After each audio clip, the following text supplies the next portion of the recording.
ويلكم باك تو ماي شانل. وللجداد اهلا وسهلا فيكم. ما تنسوا تعملوا سبسكرايب لليوتيوب شانل عشان يوصلكم كل فيديوهات الجداد. الفيديو هذا علشان للناس اللي كتير قلقانه قديش بدها تزيد نسبه العضل بجسمها، وهل هم بيحتاجوا فعلا كميات نشويات علشان نبني العضل. جواب هذا السؤال: احنا ما بنحتاج النشويات عشان جسمنا يقدر يبني عضل. موضوع مش أنا ضد النشويات، نشويات كتير مفيدة وفي إلها أساس وهي من المجموعات الغذائية الرئيسية، ولكن جواب السؤال والموضوع اليوم: هل أنا فعلا بحتاج نشويات؟ وكتير هذا بيجيني الأسئلة من شباب اللي هم بعملين بالكينج دايت أو بدهم يكبروا من حجم العضل، أو قبل التنشيف وبعد التنشيف، أو أنا كيف ممكن آكل هذا الأكل إذا أبني عضل إذا ما فيه نشويات. رح أعطيكم كل الدراسات وآخر دراسات Journal of Physiology, Journal of Medicine, Journal of Sports، كلياتهم هدول كلياتهم ليش بثبتوا قديش احنا ما بنحتاج لكميات نشويات كثيره على لو كارب دايت او كيتو دايت، وكميه البروتين والدهون المفيده اللي نستهلكها بتكفي وبزياده لبناء العضل. لانه الموضوع مش موضوع ماكرو نيوترينتس، مش موضوع مجموعات الفات والبروتين والكاربز، قد ما هو الموضوع muscle protein synthesis اللي هو تكوين وتجميع العضلات بكفاءة استخدام البروتينات بكمية بكفاءة كتير أحسن. فالموضوعنا كيف إحنا ممكن ندخل الأمينو أسيدز اللي هم البيلدينج بلوكس اللي هم مكونات التكوين الرئيسية للبروتينات جوا العضلة، وليس استهلاك النشويات. فعملوا دراسة على 9 رجال عم بيعملوا هم نفس نوع الرياضة بواحد من الجورنالز اللي ذكرتها سابقا، عم بيعملوا نفس نوع الانتنسيتي، نفس نوع الرياضة. المجموعة الأولى أكلوا 25 جرام بروتين، والمجموعة الثانية أكلوا 25 جرام بروتين زائد 50 جرام كربوهيدرات. بعد ما خلصوا هاي الدراسة اكتشفوا إنه البيلد اب ماسلز نسبة تكوين العضل عند الجهتين نفسها. معناته النشويات الأشخاص اللي أكلوا نشويات ما فرقت عندهم ببناء عضل أكثر، ونسبة تكوين العضل للأشخاص اللي أكلوا نشويات أكثر ما زادت نسبة تكوين العضل. الإشي الثاني اللي بدي أحكي لكم إياه إنه البيلدينج بلوكس، أو إحنا لما نستهلك كتير في اشخاص شباب وحتى البنات انه باخذوا بعد الورك اوت واي بروتين او بروتين شيكس او بي سي اي. كتير مهم احنا نعرف شو نوع البروتين اللي نستهلكه وامتى نستهلكه، لانهم 3 خطوات رئيسيه لبناء العضل. اول إشي كيف احنا ممكن نخلق الانرجي اللازمه، ثاني إشي البيلدينج بلوكس اللي هم الامينو اسيدز، وثالثا كفاءه استخدام الامينو اسيدز بطريقه صح. لما نستخدم احنا اي شيء اكل فيه نشويات بيعمل انسولين سبايك زي ما دايما اشرح لكم، كل شيء احنا بناكله بيعمل ارتفاع في الانسولين. اذا الاشخاص الدراسه اللي عملوها فعلا استفادوا من النشويات في بناء العضل وشكل انسولين سبايكس خفيفه، معناته رح يبني عضلهم اكثر، بس هذا ما كانت النتيجه بهاي الدراسه. الشيء الثاني اللي كثير مهم انه اصلا البروتينات بتشكل انسولين سبايكس.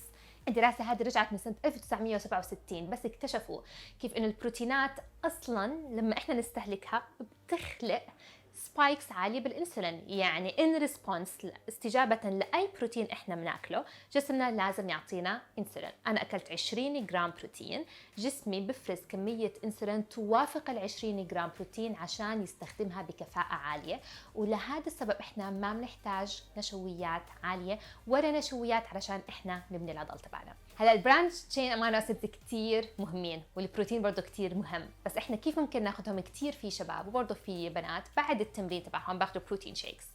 الواي بروتين اللي هو اكثر بروتين مستهلك بيعمل انسولين سبايكس كتير عالي لانه امتصاصه كتير سريع.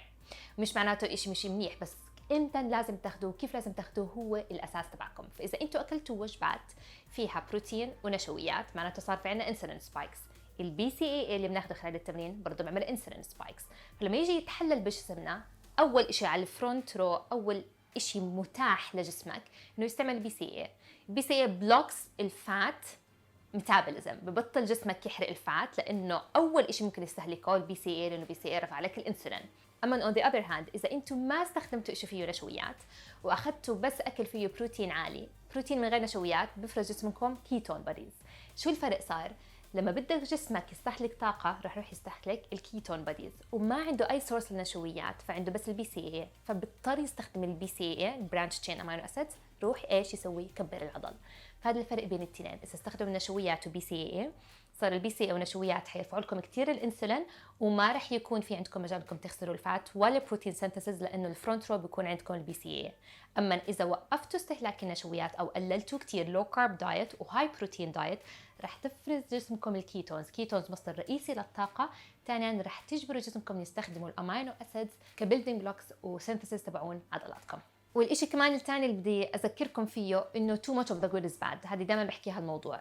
استهلاك كمية بروتينات كتير أعلى من جسمنا بيحتاج أكيد رح يعمل انسولين سبايكس كتير. إذا عمل انسولين سبايكس كتير عالي وأفرز جسمنا انسولين أكتر من حاجتنا، اللي زياده رح يروح يتخزن فات. وهذا سؤال كثير انا بنساله، انه علا انا بلعب رياضه كثير منيح وما باكل نشويات، بصير اكل بروتينات قد ما بدي؟ ما بنقدر ناكل بروتينات قد ما بدنا، لانه حتى البروتينات الزايده عن حاجتنا رح تروح تتخزن كدهون.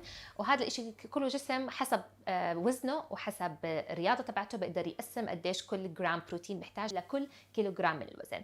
فنصيحتي لكم اليوم للناس اللي بتيجي بتحكي لي بقدر اكل بروتين قد ما بدي، لا، لازم كثير يكون محسوب، نعرف قديش اكل من كيلو جرام بروتين. هل نشويات بناء رئيسي واساسي لبناء العضل؟ لا، بنقدر احنا نعمل برنامج يكون البروتين فيه عالي ونعمل او كيتوجينيك دايت او لو كارب دايت، وما بنحتاج احنا نشويات كبناء اساسي للعضل، لانه البروتين ماسل سينثيسيس زي ما شرحت لكم، بروتينات وعضلات تركيبهم وكيف ندخل الامينو اسيد جوا عضلاتنا هو المهم الرئيسي لبناء العضل وتكوين نسبه عضل اكثر وليس النشويات. هيك بكون شوي جاوبتكم على بعض الاسئله بخصوص الاكل والبروتينات والبالكينج وكيف الناس بدها تقوي من عضلاتها. ما تنسوا تعملوا سبسكرايب يوتيوب شانل، تابعوني بالفيديو الجاي. سلام.